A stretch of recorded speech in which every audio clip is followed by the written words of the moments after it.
So it's officially Advent. I know that if you have an Advent calendar at home, it probably just has 24 days on it. They usually start on December 1st.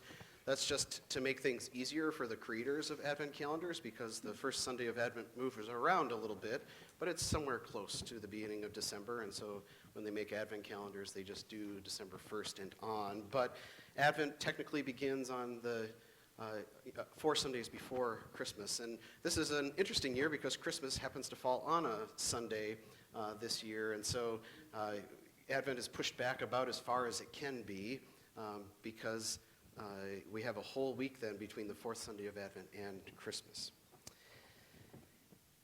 And you can tell, as I said at the beginning of the service, that it is Advent because we've decorated for the season. And I began decorating myself at home this weekend. I don't know about you. We put our tree up. We've begun to light it. We haven't put the ornaments on yet. Life has been busy enough that we sometimes do it all at once, but this year we're going to be doing it in stages, I think. I also have allowed myself, starting today, to begin to listen to Christmas music on Christmas stations. Some of you have been listening since November 1st, when they switched over from the Monster Mash to Christmas music, but I try to reserve it for Advent and Christmas. There is a song that I'm looking forward to hearing, and I kind of love to hate it. It's a wonderful song, and the words are really great, but it's also a really kind of, what's the word, like a schmaltzy song, I guess is what I would call it. It's called Grown Up Christmas List. It was first recorded by Amy Grant in 1992. I see some other people saying, oh, I love that song. Yeah, it's a great song. There just are certain things that you also are sort of like, why do I love this, right? That's how I feel about it. First recorded by Amy Grant in 1992, and then Kelly Clarkson recorded it in 2003. It tells about how our perspective changes over the course of our life. And I love it because the whole point of the song is to say, for me, Christmas is no longer about the presents underneath the tree, but I've come to conclude that I have a different kind of Christmas list, what I would want to ask for. Those lyrics are that no more lives be torn apart, that wars would never start, and time would heal all hearts. Everyone would have a friend, and right would always win, and love would never end. This is my grown-up Christmas list. And I think it's a song straight out of the prophet Isaiah, who we heard read today. And we hear several names of Jesus, and this is what we're going to be talking about for the next few weeks of Advent, is different names of Jesus. You'll see a giant Jesus right above the choir, and then, that's Jesus' given name at birth, but there are all these other names that we attribute to him. And we heard a list in Isaiah today, but the one we want to focus on today is Prince of Peace. And the fact is, we love peace, especially this time of year. We, invoke peace a lot. But the reality is that it's not something that we always experience. As Carrie pointed out, it was a weekend when peace was hard for a lot of people. You came here today as a person who lives in Goodrich with a lot of things that have happened this weekend that might cause you consternation. The high school football team played a game on Friday, a potential state championship. They've never made it that far, and that's something to be celebrated, of course. And yet, we may come with a sense of dis-peace because it was ultimately a loss for us. And then, of course, yesterday was a much more confusing day for us. Everyone can get on board with the fact that we were unhappy with the loss for Goodrich, but you may come here today with a variety of feelings about what happened with University of Michigan and Ohio. And of course, we also don't experience peace just sort of in our world either. I happened to be at a wedding yesterday and sat next to someone who originally came from Poland, and I was talking with them about the war in Ukraine because the reality is that they're next-door neighbors, and Poland has absorbed a whole lot of refugees from the war, and we're now looking at this war going on into the winter, and I just was talking about, do you still have family there? How does that affect you? We are in some ways isolated from the war in Ukraine because we're separated by an ocean, and yet we live in such a global society that we hear about it on the news. It's affecting our lives in the cost of living and things like that. And that's all because of this war, this ongoing war. And so we don't experience peace.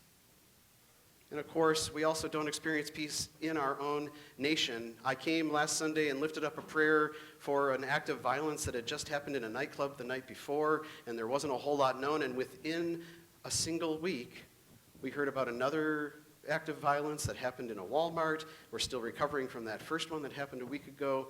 And we just don't have peace in our lives. But it doesn't stop us from using this word peace a lot this time of year. You may send out Christmas cards to people that have this word emblazoned on it. And indeed, it is our grown-up Christmas list, as it should be, even when the world gives us more violence and more war. We still, I believe, fervently pray that wars would never start, lives wouldn't be torn apart, that right would always win. Luckily, even though we don't experience peace all that often, we follow this one who has this name, the Prince of Peace. And it's important to understand this word, this phrase, Prince of Peace. Prince is obviously a position of power, right? It's someone that we have to respect and honor and who guides and leads our life. It also speaks to a relationship because, of course, a prince is not a king. A prince is a future king. It means that this is the son of the king. And, of course, I think this relationship also points out that if Jesus is the Prince of Peace, then clearly God is the King of Peace. And there's a real statement there, because the prince doesn't necessarily, in the moment when being a prince, have all that much authority, but one day he will when he becomes king in his father's place. And yet I also think that the relationship already exists where God is one who names Jesus as the Prince of Peace because God is a God of peace already as well. It means something for us to call Jesus the Prince of Peace. He commands this peace for us in our own lives, but also commands that we share and show this peace in the world. And it's important to understand that Jesus is the one with the peace, right? We don't have it. It can only be given to us by this prince who is the one that watches over our lives, who has the power, who holds the peace. But we certainly follow that prince who does have this peace. And as Carrie so wonderfully mentioned, we have this tradition in the church of passing the peace. And this is really kind of a strange idea, right? Because we oftentimes talk about creating peace, but again, this is a reminder to us that this is not our peace to create. We certainly have a part in being peacemakers. Jesus tells us that in Scripture as well. But when we pass the peace, what we are saying is we are a people who follow the Prince of Peace. We have this peace that Christ has given us, and all we can do is share it with others. And so we're going to pass it around. We pass the peace. We don't make the peace for the people next to us. We don't, cook up the peace. We don't make a treaty for peace with the people next to us in the pews, though we may need to at certain times. We pass the peace. But I do know this, which is that before we can share and pass peace, we have to have experienced it as well. So let's stop for a moment and think about the peace that we've experienced. This time of year, I think particularly about the peace of new fallen snow. And it's a weird element because the reality is that as soon as you step out into that snow, it can remove that element of peace, right? There is clearing of snow to do. You might have to drive in that snow and be worried about that. It immediately gets very ugly because the plows come by and they spray brown snow all over the place. Don't eat the yellow snow, all of that stuff, right? Are you still with me? Okay. But at first, There is that peace of new fallen snow. You know what I'm talking about?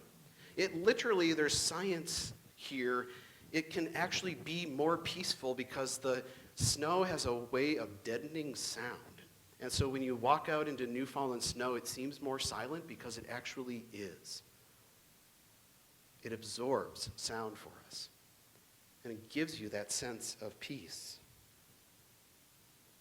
For many of us, we experience peace by gazing into the nativity at this time of year and seeing a child in a manger, or at least seeing the manger and knowing that the child is going to be there. We have the peace of carols and candles. You know, there's a reason that I always tell people that I once tried to do a Christmas Eve service without singing Silent Night, and I almost got strung up and run out of town. Which is not peaceful, but people wanted their peace, right? We want to have that peace, and we love that quiet hymn. There are others that have that quiet quality. We love to light candles. It's a small light in the midst of darkness, which speaks to us of peace. Isaiah tells us that peace, that the Prince of Peace brings, comes out of two things. It comes out of righteousness and justice. And so I reflect back to that grown-up Christmas list, because one of the lyrics there is that right would always win. And that's what justice is, and that's what righteousness is. Righteousness is the state of things being right, and justice is what we go through in order to make things right. And I love this statement, that we dream of a time when right would always win. That truly is what we're talking about when we talk about this sense of peace. And we've experienced that at times in our lives as well. If we've experienced justice or if we've had something made right, we have a sense of peace then, right? It's when things are out of order, when things are out of control, that we lack the peace that the Prince of Peace can bring to us. And so as we begin Advent, I want us to remember the times that we have experienced that peace from Christ, that peace from God, and look for opportunities to share it. What's interesting is that the Advent reading that the Berkners did talks about the fact that we're a sign, that we're meant to be a people who are a sign to others. And as we talk about the Prince of Peace, we are really meant to be a sign of God's peace in the world. And so I really latched onto this idea of being a sign, and we're going to talk about this throughout Advent. And these names for Jesus that we're going to talk about, we're going to try to sign them. And so here's the thing that I'm going to admit to you. I just always Google things because I don't actually know ASL. I really should just call Amy and ask her to help me. But what I'll do is ask her to help me if I'm wrong. But Prince of Peace, and this is useful, we can literally be a sign for people, right? Because you can sign the Prince of Peace. This is also helpful as we plan worship as a worship team. We talk about different ways that we can engage people in learning things. And moving while learning is what we would call kinetic learning. Some people need to be on the move in order to learn. They can't sit still and listen and learn in that style. It can be really hard. I was one of those kids. I stared out the window a lot and let my mind wander because I just couldn't focus in school. So I like to reach out to people in different ways. But I also love this, the idea that the passage in Isaiah that the Berkners read prior to the one that John read talks about the fact that we are meant to be a sign. And Jesus talks about this in other ways too, that we're meant to be like a city on a hill which other people can see, right? We're meant to represent God to people. And if God is the Prince of Peace, if Jesus is the Prince of Peace, which we know that he is, then we have to be able to be a sign for people of the Prince of Peace. So, Prince is a sash across you, okay? Prince of, and then peace I love, because peace is a combo sign. It's the word change or become, and then quiet, right? And I know that we've done peace before, because peace comes up a lot. So the Prince of Peace. You got it? Prince of Peace. Is that okay? Okay, good.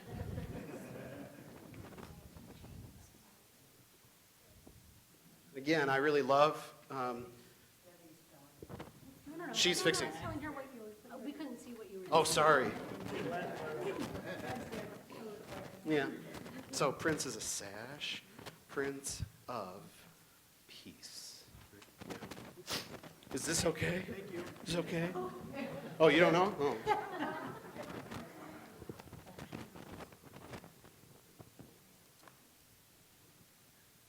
I really love peace in sign language, to become quiet. Because it is what it is for us so often, especially this time of year. If we really want to connect with the Prince of Peace, we have to be able to silence the noise around us. And there is a lot this year. I woke up on Friday morning and I had 48 emails from different companies that all have my email saying, here's our Black Friday deal. I had to delete nearly 50 emails that day just to get rid of the noise. And as we're meant to come and follow the Prince of Peace in this time of year, we have to then find a way to become quiet or to make something right and to pass this peace that we've experienced in our lives from knowing Jesus. Again, it's not our peace, but we can share it and we can pass it on to others. And so we have to reconnect to that peace once again and then share it with the world. So I want you to take a moment right now, and it's funny because you all loved this. The last series, what we did was took a time to greet one another. I do want you, though, to greet each other this time with the traditional greeting that we use in Christian worship, which is to say, the peace of Christ be with you, and the other person will say back to you, and also with you. We share and pass the peace. But I want to do that right now because we're going to practice passing the peace. So stand up and say, the peace of Christ to be with you, to each other.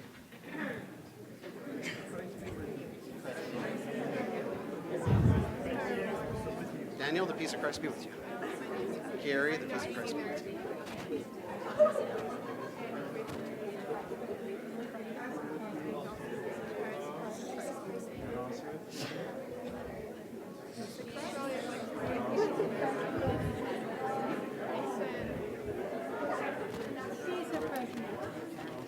Peace be with you. Peace be with you, Mark. And also with you.